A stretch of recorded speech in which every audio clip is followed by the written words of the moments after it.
Hello and welcome to PFF Fantasy Football Podcast. I'm your host, Ian Hartitz, and today we continue our 32 for 32 series with a look at the Tennessee Titans. Started off the 2020 season with a nice 5-0 start, truly featured one of the league's best offenses from start to finish. Had some ups and downs the rest of the way, but ultimately entered the playoffs as an 11-5 squad. Unfortunately, could not replicate their 2019 win over the Ravens and fell 20-13 in the wild card round. Again, offense looked great the whole season, but when you have the 24th ranked scoring defense that struggled to really get pressure on pretty much anybody, things just were not meant to be for 2020 Titans. But Ryan Tannehill is back, Derrick Henry's back, AJ Brown's back. Maybe, just maybe, they can turn the defense around ahead of 2021 and get back into having some true January success. So I want to preview, again, a true contenders offseason here with a very special guest. He is an ESPN NFL Nation reporter, member of the Pro Football Writers Association. That is Turron Davenport. You can follow on Twitter at @TDavenport_NFL. Turron, thanks for the time, man. Happy offseason. Hey, what's going on, man? Appreciate you having me. Again, we got Tennessee Titans fever here today. And again, hey, contender, like a legit team that offense can score with anybody. But obviously we got some holes we need to fill ahead of next season with both the coaching staff. Those have been filled, but now with the personnel side of things. So we're going to do this, usual schedule in these episodes, 3 team needs, gut feel around with some workload related questions ahead of 2021. And we'll get out of here with a bull call from Turron for the rest of the offseason. So Turron, without further ado, give me your 3 team needs for the 2021 Titans. Yeah, I think it's pass rush, and pass rush.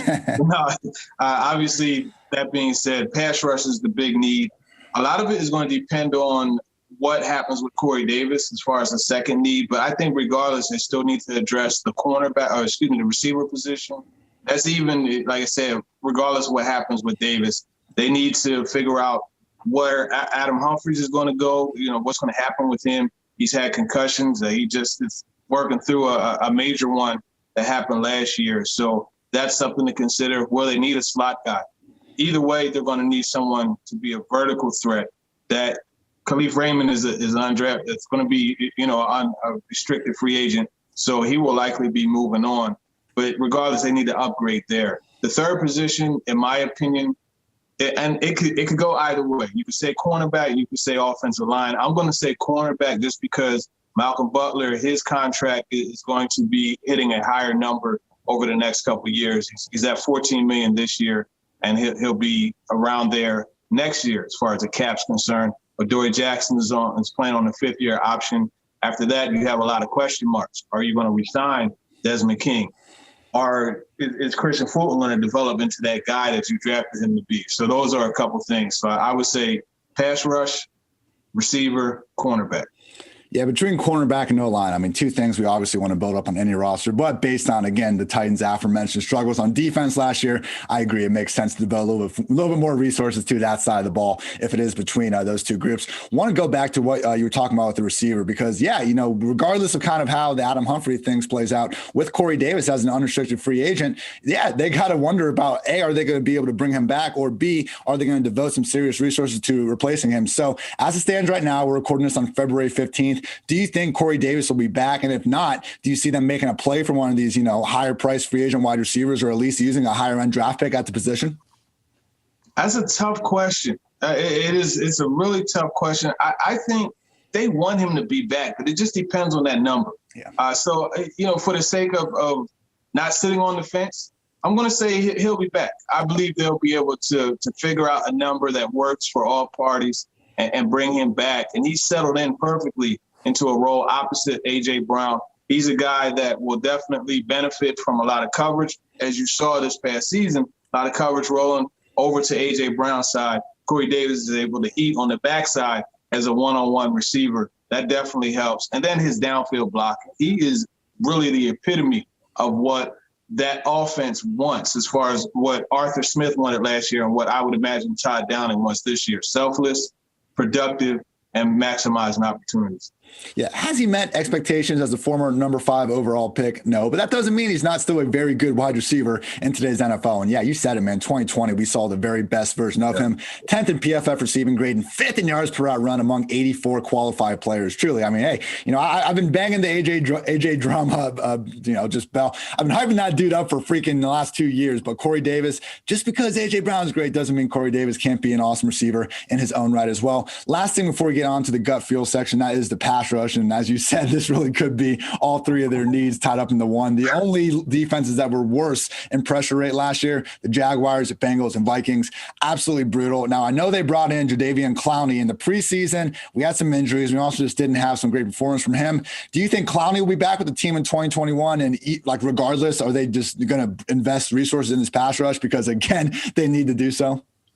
They will invest resources in the pass rush. I don't think bringing Clowney back is truly investing in the pass rush. Yeah. I think bringing Clowney back is just solidifying. And see, Clowney is one of those guys that you have. He's not necessarily a pass rusher. He's still, you just tell him, hey, look, man, I need you to blow this play. Like, I need you to be disruptive.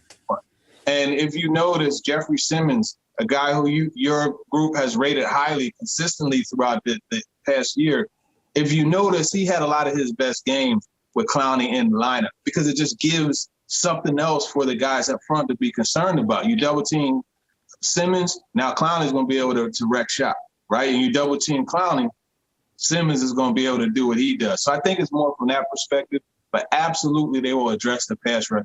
I knew that for a fact. And don't be – well, we'll leave that for the bold prediction part. Yeah, man, you said it with Clowney. I mean, it's not like, okay, sack numbers haven't exactly been there over the past few years, but if you just look a little bit beneath the surface and you start looking at some of these, players that do see the most double teams in the league, Clowney is one of those guys. But yeah. I know also, obviously, if you do have someone that's going to be getting double teamed, you got to try to boost the guys around him to help get those sacks up elsewhere. So great stuff there, and those team needs for everyone. Pass rush, receiver, regardless of how the Corey Davis situation plays out, and also cornerback. Going to move on to our gut feel round. Again, we're recording this on February 15th, so Turron is not Nostradamus, but we'll try to get his thoughts here on some workload and more schematic type stuff related to next season. First up, obviously now we have tight end coach Todd Downing promoted to offensive coordinator to replace new Falcons head coach Jonnu Smith. I mean, Ryan Tannehill, like you look at any stat you want over the past few years, particularly like any efficiency related stuff, he's been a legit top 10 quarterback. Do you expect them to try to keep this 2021 offense, pretty similar compared to what we've seen in the past, despite the coaching change? Absolutely. And that's what went into the decision. In fact, Pep Hamilton is a guy that the team interviewed with, and they were interested. But I think the continuity and having the scheme be very similar, and also the language, that's something that just kind of gets overlooked when you look at a change in scheme. And you think about it, right? You're very familiar with the Titans. I'm very familiar with the Titans. So it's easy for us to have this conversation because we already know what we're talking about. But imagine us having to say this conversation in Japanese. It'll be a little bit tougher, right? So when the language is different from scheme to scheme, it could definitely cause a hiccup, and we would hesitate through it. It wouldn't be as fluent. And it's the same way with playing football. That's a sport that's supposed to be reactive. The times when you're out there thinking too much, that's when you get into trouble, when you have that slight degree of hesitation. And as you know, in this game, you can't hesitate. You have to go. It reminds me of when the Browns season ended and they were talking to Baker Mayfield, and he was crushed, obviously, that they lost, but he did bring up, or maybe it was Stefanski, but basically everyone was just really happy that Baker now gets to enter an offseason with the same coaching staff for once to be able to build upon that scheme, build on the previous years. And it's great the Titans are making an effort to do that because, yes, you're going to have great coordinators leave for better jobs, credit to Arthur Smith and wish him the best and beyond. But, man, like Tannehill, again, number 3 quarterback in PFF passing grade over the past 2 seasons. Let's keep doing what's been working if we can help it. And kind of on that subject, Tannehill, again, PFF passing grade is one metric, but yards per attempt, adjusted completion rate. Anything you want to pull up, the guy's been great. With that said, in 2020, he ranked just 18th in total dropbacks. I understand, we got 50 million reasons to continue to give Derrick Henry all the carries he can handle, but could you see them starting to embrace a little bit more of a pass-heavy offense with how great Tannehill has been over the past season and a half? I don't think so. And you have to look, whenever this team, and this is a conversation I had with Coach Arthur Smith multiple times, whenever this team needed to grab hold of the momentum and turn things around back in their favor, 22 was getting the rock. And it's what they're built upon. It really is. And it's ironic that you mentioned Kevin Stefanski because Todd Downing was there in Minnesota with him. And guess what happened when the football wasn't being toted enough? Mike Zimmer made a change, and Stefanski became the OC. So it's like, okay, Todd Downing saw that, how you have to approach play calling when you have a defensive-minded head coach. I'm pretty sure that he's going to relay that over to this situation that he's in. So I would expect to see Henry continue to get the ball. And, I mean, when you've got a guy that can average 5 yards or more per carry, despite toting the rock over 300 times, I mean, that's something that, I would definitely continue. I just think Tannehill, his numbers are great, and he is an outstanding quarterback, even number-wise. But you look at just dog-wise and just like football-wise, the and one throwing a touchdown to Adam Humphrey against the Jaguars, and just the way that he plays ball, you definitely want to see more of him. But I don't think he's a guy that can be consistently 35 to 40 passes per game. That's not what I would do for him. I love that you brought up that Humphreys throw, man. Just freaking gets drilled at the chin right as he releases the thing and still manages to put that ball between a few defenders on the dot. And yells and one. I didn't realize he yelled that mid-play. That's even better. He yelled and one. He threw it. He got hit. And it's falling. He said and one. You got to love that. That's absolutely amazing. But yeah, and similar basketball analogy, like we can't just expect, a 3-point shooter that shoots 40% to double his, attempts and, get the same sort of efficiency. So certainly need that. And as much as my company loves to, yell that running backs don't matter, I think we can, I think it's safe to say that Derrick Henry matters. I mean, last year, look, Derrick Henry went for 2K. Dalvin Cook had 1,557 rushing yards. Derrick Henry had 1,400 yards after contact, 1,409 actually. So if you want to rank the top running backs, it was Derrick Henry, Dalvin Cook, and then Derrick Henry after contact. Truly just a beast of a man. And I like that. Absolutely bonkers, man. So I want to stick with the running back room for a second because, again, we all know about Henry and how great he is. But behind him, it was a kind of funky rotation. We had Jerry McNichols, the guy, for a little bit, Darrington Evans. Even Deontay Foreman came out of nowhere to actually provide some solid plays. So, I'm knocking on wood. We never want anything bad to happen to Derrick Henry. But in fantasy land, sometimes we can get some nice value by identifying a backup running back who could be a 3-down guy if the starter goes down. I remember the Titans a couple years ago, like giving Dion Lewis a full game's workload if Derrick Henry was out. Do you see any of McNichols, Evans, or even Foreman kind of being the priority backup running back we should be expecting to take over if a worst case scenario happens and Henry misses time? I don't. I think, if God forbid Derrick Henry goes down, remember the Drake song with Antonio Brown and Call God. Call God. Because you're going to be in really big trouble if he goes down. I don't see – that's not a slight on Darrington Evans. I think he's a guy that in stretches could definitely give you a lot. I love what he did down the stretch last year. I want to say I think it was the Texans game. The Lions game. It was either the Texans or Lions game. But, he had a stretch where he had an explosive play. He caught a screen. He broke a run. And then he caught a screen for a touchdown. And I was like, okay, I see that explosiveness that we saw at App State. But I don't think it would be over a continuous amount of time throughout a game. Never know, they could draft somebody, you know what I mean? But I don't think that he can't replace Derrick Henry. He didn't get those same results. You would have to do a whole lot of different things if he were to be removed from the game for him. Yeah, and hey, again, knocking on wood, hopefully we don't even have this, but the fact that Henry can play this effectively through hamstring strains and this and that, to your point, it's impossible to expect to replace, an alleged mortal like Derrick Henry with even one or two guys. So we're borrowing as football fans and journalists and the Titans, we're borrowing Henry from another planet, another galaxy. He's here for a little bit, so let's just enjoy it. I love to ask the question, like if aliens invaded our planet, who we want to play a running back, and always one of the first comments back is, are we positive Derrick Henry isn't already an alien? And the dude might already be. All right, a couple more questions on the passing game, and then we'll get you out of here. Looking at A.J. Brown, man, again, it's always A.J.B. wide receiver 1 season. The guy has balled out over the past 2 years, but when someone is playing this well, and then you look and you see that 36 other players have more targets than him last year, in Fantasyland, we get a little bit annoyed. We just want even bigger and better, even though A.J. Brown's been that great already. Now, he underwent the 2 offseason knee injuries. Again, the fact he did this while banged up is even more crazy to wrap your head around. Corey Davis, we don't know how that's going to go, but either way, do you see getting A.J. Brown more of an elite wide receiver 1 workload a priority in 2021? Was this something where he didn't even have double-digit targets in a game until week 17, didn't have a rush attempt all season long? Can we expect the volume to go up now that he'll hopefully be in healthier shape come week 1? I think it'll go up slightly. But one of the things that really stood out to me in talking to receiver coach Rob Moore, I asked him just about having 2,000-yard receivers. At that point, it was almost a given that Corey Davis was going to get it. Fell 16 yards short. But he said the thing that we really hang our hat on is being able to have 1,000 yards on 50 to 60 catches.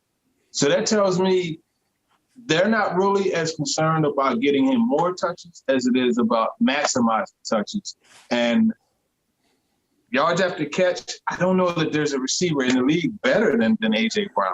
So it's really all about maximizing. So I say all that to say I can't see the volume going up a whole lot, but the fact that you're getting what you're getting from him per catch, I think that's what they want. They want to just have that.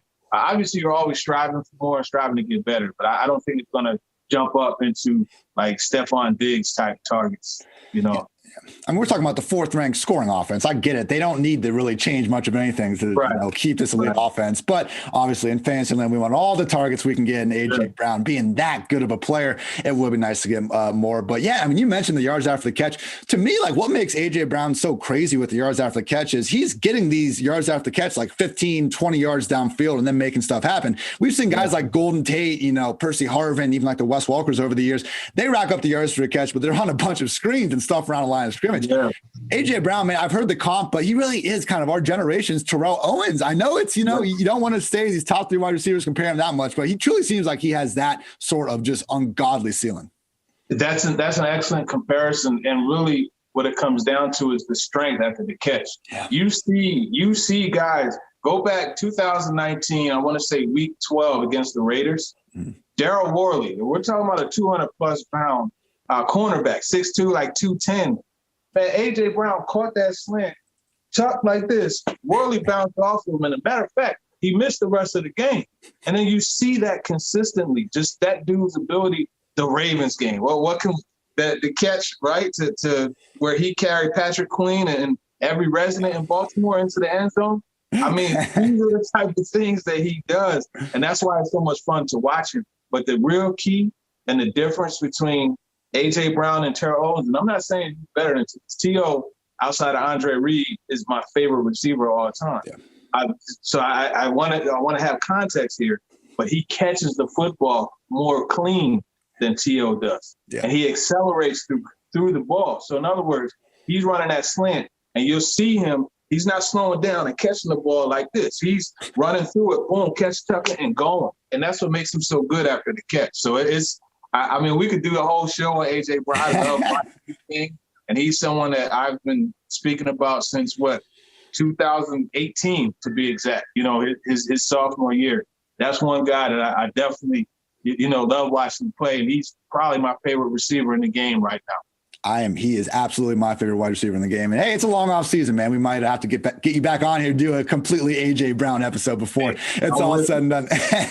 Last thing, another just freakish athlete the Titans happen to have on their offense. I mean, seriously, these guys just walking off the bus must be terrorizing any defense that season. But Jonnu Smith, unrestricted free agent, absolute monster. Do we think he's going to be back, or is this a situation where he's just kind of played himself out of a contract, particularly considering the Titans? I mean, maybe they don't have another tight end quite as good as Jonnu, but Ferkser and some of these other guys, we've seen them produce as well. Yeah, Ferkser is a restricted free agent, so I would imagine he'll be back. I tell you what's interesting. They have Jarrett Pinkney, Parker Hess, and I forget the other gentleman's name. But that's all they have on the contract right now. So I think Jonnu Smith is a guy. I know that he and Todd Downing are very close. I would imagine if it comes down to it, they'll place the tag on him. I think he has a very high priority as far as the free agents that they'll retain. And it would be wise for them to do that, especially if Coach Downing wants to do some of the things that Arthur Smith does. You don't really see a tight end lining up in the backfield, but there were times where he did that. And even in 19, he took a sweep, 57 yards. You know what I mean? So having that versatility and that type of guy that you could just pluck all over the formation, I think is key.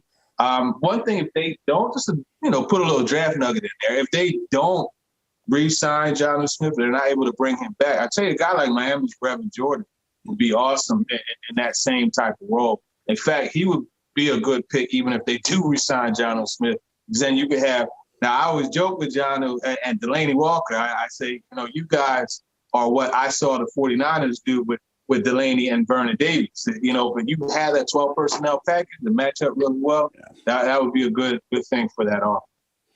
Oh, yeah. And I mean, that run you mentioned where he just literally, you know, lines up as the deep back in I formation, just takes a sweep and goes 6 yards downfield. You see the guy with the ball in his hands and he legit resembles like, I don't want to even say a running back, like a 240-pound running back with speed, I guess. I mean, he is, you know, with all due respect, I think we got to put George Kittle and Kelsey and, you know, maybe those guys at the top. But any conversation about the top three, you know, yak tight ends, I think needs to have Jonnu Smith in it. All right, man. So let's get you out of here after your one bold call. Can be related to the draft, offseason, 2021 projection, perhaps. What you got? Well, I'm going to go. I was muted somehow. Sorry about that. You're good. I'm going to go 4 edge players are added to this roster. And I'm not seeing 4 players just like so-and-so from San Diego Christian College. I'm talking about 4 significant players from the edge position, 2 in free agency and 2 in the draft. They're going to really hammer that edge position. So that's my bold prediction. Again, 29th ranked defense in pressure rate of when we talked about the team needs, you said pass rush potentially. I love it. Go fill up that edge. Get a defense to complement, again, what's been a top 5 offense over the past 2 seasons. Would love to see it. That's going to do it, everybody. Thank you, as always, for tuning in to PFF Fantasy Football Podcast. And thank you, Turron, for the time. Make sure you follow him on Twitter at @TDavenport_NFL. Turron, what else you got coming up and where can the people hear you? Yeah, for sure. I have a podcast. It's called Talking with TD. You can find it on Google Podcast, Spotify, iTunes. Just had Felipe France on last week. Had Mel Kiper on the week before. This week I got a couple guys too. Kay Johnson out of was it South Dakota State? Sorry about that, but he's a slot receiver, and I'll have a couple pass rushers on. So definitely check that out. You can search that. ESPN.com. Make sure you click on that teams page and then Titans, and you can follow all my Titans work there as well. Great stuff there. I was talking with TD, and again, at @TDavenport_NFL on Twitter. He's Turron. I'm Ian. This has been the PFF Fantasy Football Podcast. And until next time, take care, everybody.